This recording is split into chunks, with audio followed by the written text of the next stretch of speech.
So I'm going to be talking about like the big picture and how to reason about, as your portfolio grows, as your software grows, there's more and more features coming in. How do we group our work or organize our work so it doesn't turn into a complete mess?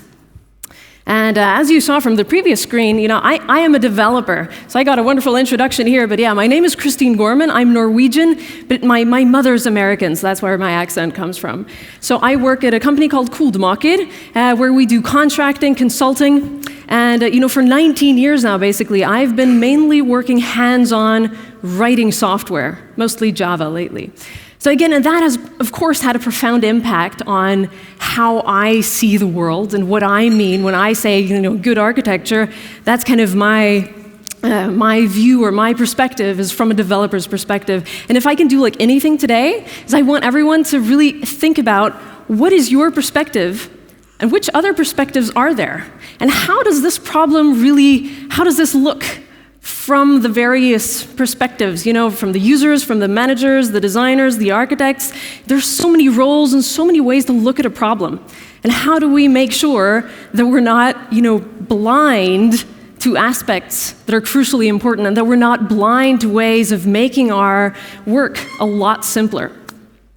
And I totally, on this topic, I totally recommend this TED Talk.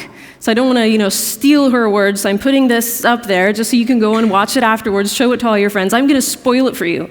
But basically, Katherine Schultz has an excellent TED Talk on being wrong.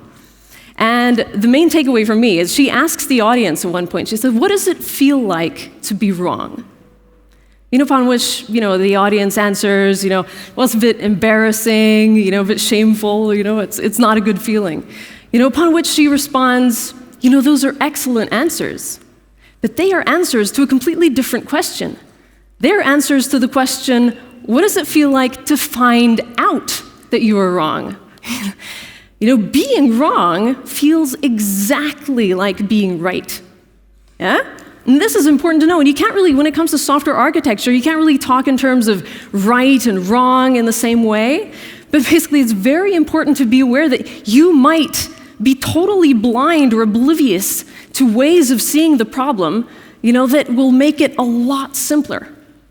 So, we really need to take an active step to, look at things from different angles so that we are sure that we're not accidentally wrong without realizing it ourselves. And the most famous example of, failures in perspective that I can think of anyway is this. Until Copernicus came along, this was how we thought the planets moved around in the sky. Here we have the Earth in the middle. Again, we've centered the view on ourselves, right? We're in the middle, and here's how all the planets are kind of circling in a very complex fashion around the Earth.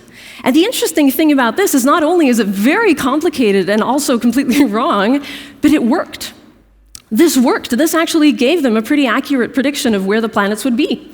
Again, so this whole idea that, this is just how we do things and this is, this works, it doesn't mean that there's not dramatically simpler ways of solving the same problem. And of course, what Copernicus did was he just said, hang on a second, what if we look at this not from our perspective, let's look at this from the sun's perspective. And then, of course, he went from here to here, which, of course, is a dramatic simplification. And very often, we can do these kinds of things in software, too.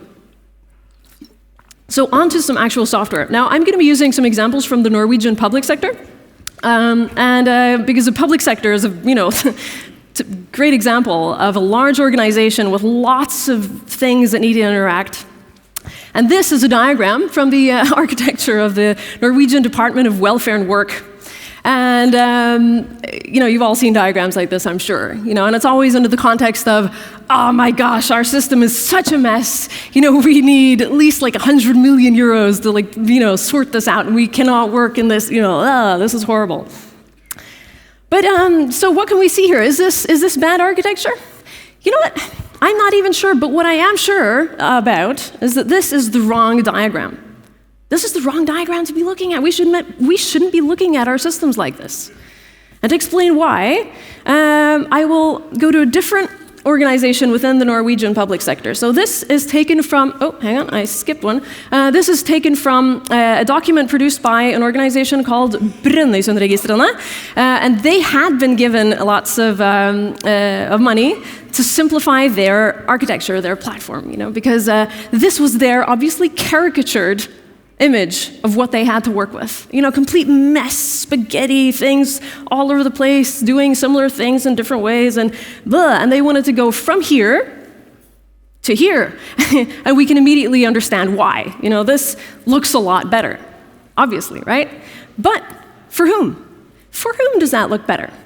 Again, this is like, okay, hang on, what perspective are we looking at this from now? This obviously looks better from, the system architect's point of view. It also looks, much better for the management. If you are in charge of Brønnøysundregistrene, then that view is going to be a lot better. But what have we done here? We have, this is classic Conways Law, which I hope, or many of you are probably familiar with already, but Conway, he famously said that organizations which design systems are constrained to produce designs which are copies of the communication structures of those organizations. And this is what we've done here. We have looked at the software in terms of the organization. You have this one organization in the center, and then you have, everything is connected to the organization. But what is this organization? I haven't translated Brønnøysundregistrene. I translated the welfare and work thing, and the reason I haven't translated it is because it's not translatable. Brønnøysund isn't a word, it's a city. Brønnøysund is a city quite far north in Norway, and there's lots of, we have a very large country geographically, but very few people. So there's lots of work in the public sector to try to make sure that, people can still live out in the districts. That there's enough work, that there are roads and schools and all the rest of it. So Brønnøysundregistrene, registre is registries. So this is the Brønnøysund registries.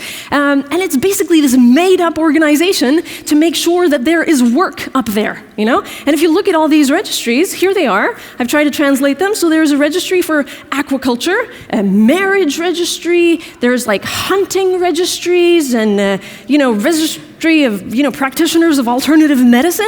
There's there's no cohesion here at all. The only thing that these things have in common is the fact that, you have to take data, there's data coming into the system, and then we're storing that data, and then we need to get the data back out again, which is basically, that's like 99% of every software ever written, right? That's all we practically do for most of our systems. This is not a very, you can't, if that's the only commonality, that's not a good way of grouping stuff. So, when you are organizing your software, you shouldn't really be organizing your software by district politics. District politics is not a very good way of kind of organizing and aligning your software modules. Or office politics. Just the fact that you have one organization that happens to be responsible for various bits of software doesn't necessarily mean that those bits of software have anything to do with each other. We should be thinking about, when you're organizing your software, you need to think about what purpose does this software actually perform? Why are we writing this in the first place?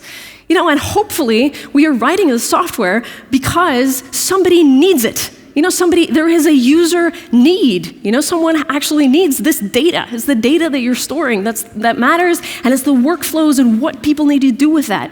That's how you should be organizing your work.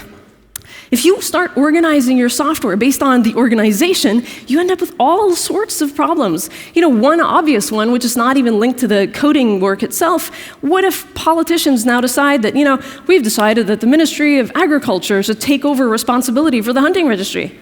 Whoops. We can't do that anymore. Instead of having this loosely kind of coupled hunting registry thing that we could just, right, here you are, here's the Git repository, it's now firmly embedded within this made-up organization. This is not ideal. We're preventing sensible reorganization just because of the way we organize our software. And from a more technical perspective, this is the actual architectural diagram. So this is, we're beyond the caricatures now. This is the diagram of how they were proposing to make the system. Again, very typical. You've got this in blue, you've got the rules engine. In red, you've got, form processing application. At the bottom, you've got persistence. And then you've got some, over here you've got some, like documentation and emails and, templating and messaging going out to users. And at the top you've got, the UI for the rules, the UI for the, processing.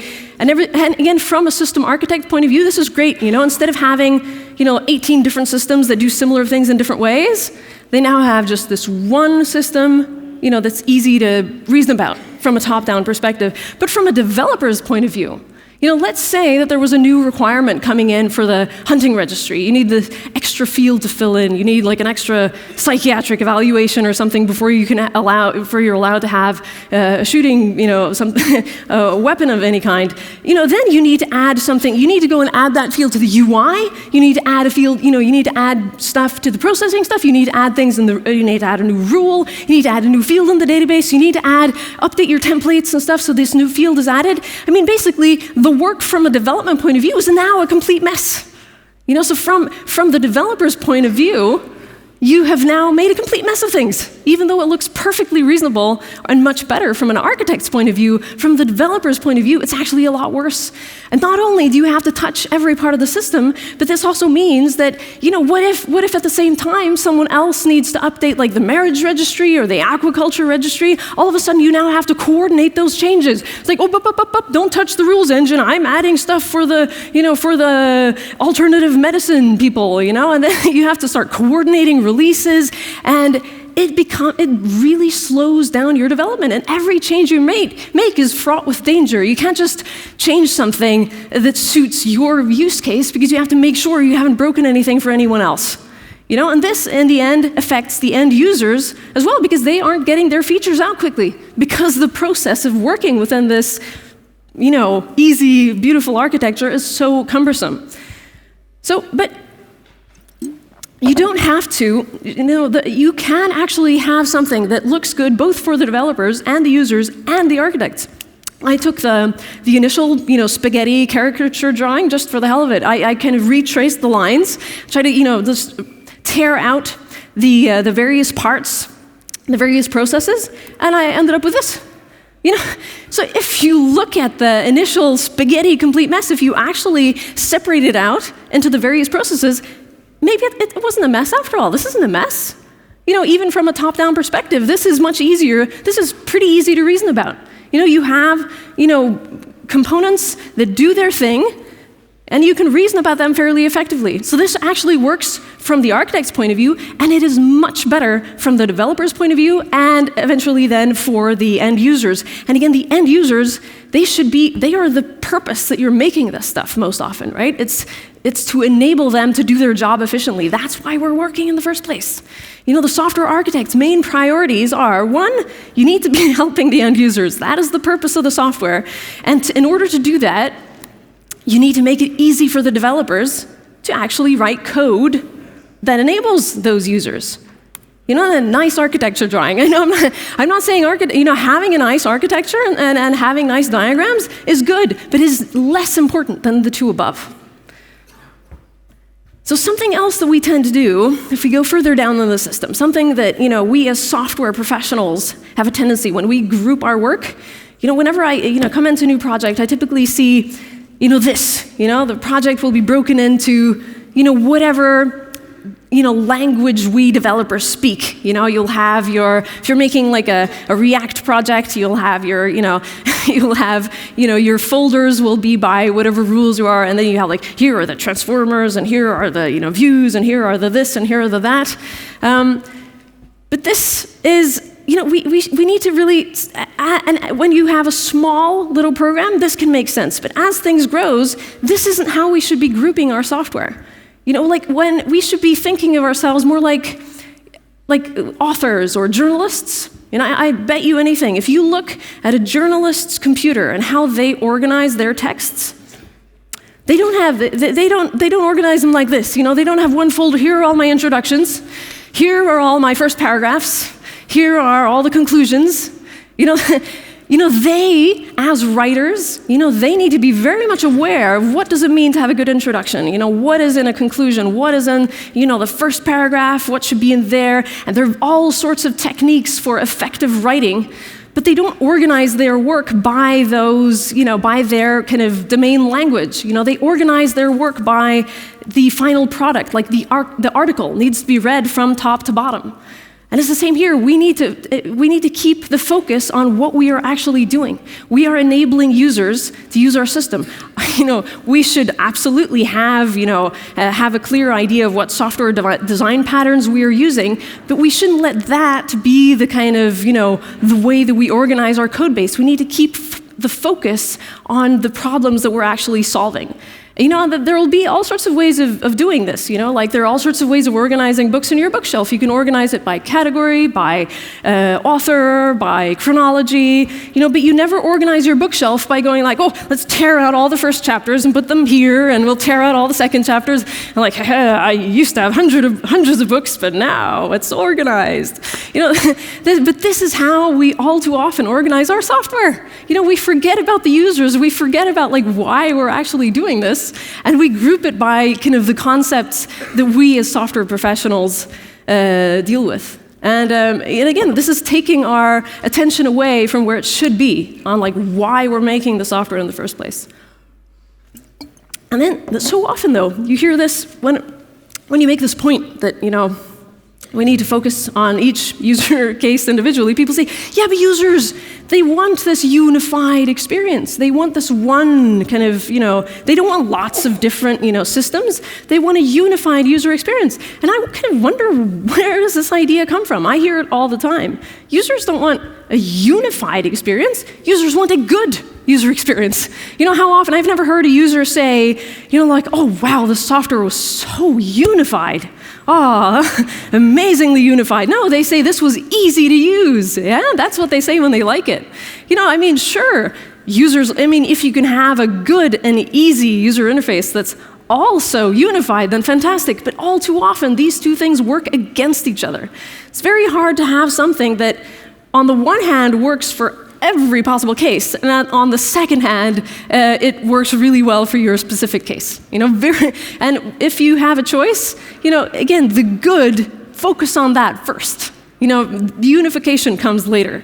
There's so many examples. I just, found here, like, there's so many example systems out there. SAP is one well-known one where, yeah, all the user interfaces, they're very unified. They all look the same, but they're really hard to use. And you contrast that with the App Store. I'd say this has been from a user point of view, this has been a bigger success than SAP. People actually don't mind having lots of different apps that have different UI, different color schemes, different whatever, because what they're able to get here is as applications are able to pick and choose applications that actually work for what they need to be doing. And that is preferable to having this one thing where everything looks the same and is horrible to use, right? Good is better than unified. And there's also this kind of sense that, and again, it partly comes from this, from the people making decisions. They are obviously looking at the big picture. And there's this, we keep coming back to this idea that what we need in order for our systems to be easy to work with is that we need to have these common modules, these common systems, so everyone can use the same one. And there's this idea that, if we just have lots of stuff all over the place, it's going to be much harder to work with. And if we have these common components, common reusable components, things are going to be so much better. And they can be. This can be true. As with anything, the answer is always, it depends. There's no necessarily right or wrong way of doing stuff. But this idea that, common reusable, modules are better can easily lead you astray, like it did with these people. So this is another example from Norway. I don't know, it's a very dark picture. I don't know if that shows up, but basically the dark blob in the middle here is a mountain. And people, obviously live on either side of the mountain, and you can see these really narrow, windy roads going from one side of the mountain to the other side of the mountain, and you have people living right, next to the roads. And this was a big problem for for the people living there, they had like heavy traffic going right past their houses. And for the traffic, for the big trucks themselves, it not only took a long time to drive past here, but it was dangerous. This really windy roads. It's really hard for big trucks to get from A to B. So they, decided like, look, we need a better, more efficient, safer, faster way to get from A to B. Maybe a tunnel. And we're experts in tunnels in Norway. We have like I think we're in third place in the world when it comes to the amount of tunnels in our country. And I'm guessing like you guys are probably not tunnel experts, nor am I. But let's just think about this. If we were making a tunnel from A to B, how would we design that tunnel? Like this? No. Most likely, we're thinking like, okay, well, let's just make a tunnel through the mountain, right? But again, we're not the experts. So they had experts look at this, and they spent years, and they looked at all sorts of different, designs and whatever, and they evaluated closely, like 13 different options. And then here are the top three that they came up with. You're like, what? What on earth? Like, it was like circles, and I'm like, what on earth? Why would they do this? That's fascinating. Fascinating. So the one in yellow is the one they kind of went for, that they recommended. But even though that was like the best one they had, it turned out that it was actually a bit too narrow in parts. And this meant, like, if a car broke down here, it wouldn't be safe for this one to drive past it because it wouldn't be able to see oncoming traffic. So it was actually a bit dangerous. It was also, at parts, it was too steep. It was more than 6% degree hill, which is a big problem for these big trucks, which were part of the point of building the road in the first place, because they have to have their brakes on going down, and then the brakes heat up, and you can have fires. I mean, it's dangerous. But they'd spent all these years and all this money and looked at all these options, and this was their best option. So they went to the authorities and they said, please, can we have them can we get a dispensation from the rules? It's safer than the existing road. Can we please, do it like this? Anyway, and the people, the authorities, who they looked at the papers and they were like, I guess you're right. It's better than the old road. So okay. So they got their stamp of approval, and so after 10 years now of planning, they finally got to start building the tunnel. And thank goodness they got a project manager who, when he saw the design, he immediately said, "Here he is, guys. Why don't we just make a straight line?" And they were like, "Oh, a straight line. That's an interesting idea." And so they looked into it, and it turned out that with a straight line, it no longer had to be too narrow. It was no longer too steep. So they're like, "Yeah, well, let's do that then." And it ended up being 31% cheaper, and they completed a year and a half ahead of schedule. What? What on earth? How is this possible? What morons were this? How it's hard to fathom how this could even happen. This is a true story. I can send you links to the articles. But this is exactly what we do all the time. Because the reason they did this, it was reuse. You see, there was already a tunnel. There was already a tunnel that went along that yellow line. It was an old disused rail tunnel. And that's what all of those circles and stuff was. It's about connecting it to existing infrastructure. That's the whole point. They were so blinded by what was there already that they failed to see the straight line. And we do this all the time in software. All the time. Whenever we've got some kind of system, it's like you've got some kind of e-commerce system. They're, well, we've already got a billing module here. I guess we need to use this one for the billing, because billing, and then we end up with these big, complicated, common modules that are configurable to I don't know what. And we make these really, really complicated systems. Like here, just as an example, here just like some kind of e-commerce system, and this can happen both because you have top-down management who have this idea that we need fewer common components, but it very easily also happens if you have an existing application, like you've got a product, that you are producing and you need to sell it online, right? So you have a system to deal with your orders, you have a system to deal with production planning and for billing, for production and fulfillment. And then, someone comes along and says, hang on, what if we did a subscription service? And then again, you're like, oh, well, yeah, then we need billing, we need, we've already got these modules, and then you start blah, blah, blah, making these existing components bigger and bigger and bigger. Where maybe, sometimes you obviously should reuse stuff. And so I can't tell you when you should and when you shouldn't, but maybe it would be better to actually have separate, to group things separately. You might, for physical products, you would absolutely have orders, billing, production, fulfillment, and for subscriptions, you would also have the same semantic, modules, but maybe the implementation will be so different that it's better to have them separate. Maybe, for your case, I can't tell, but the point is, you need to be considering these things. You need to find the straight line first. Start with a straight line. If you've got this new use case coming in, think, okay, how would I do this? Let's say I didn't have any kind of system at all, what would I do? What's the straight line? Yeah? And when you've got that, then how can my architecture make it simpler? Because that's the purpose, right? That's the purpose of your architecture and your platform, is that to make these things simpler. And it should, and it probably will, but start with the simple and then find out how it can be even simpler given what you already have. And if it's not even simpler, then you need to maybe think about, maybe that's my problem. Maybe I should, organize it so that it is.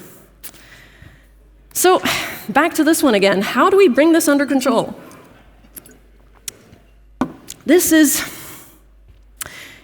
kind of, it's kind of like communism versus capitalism, right?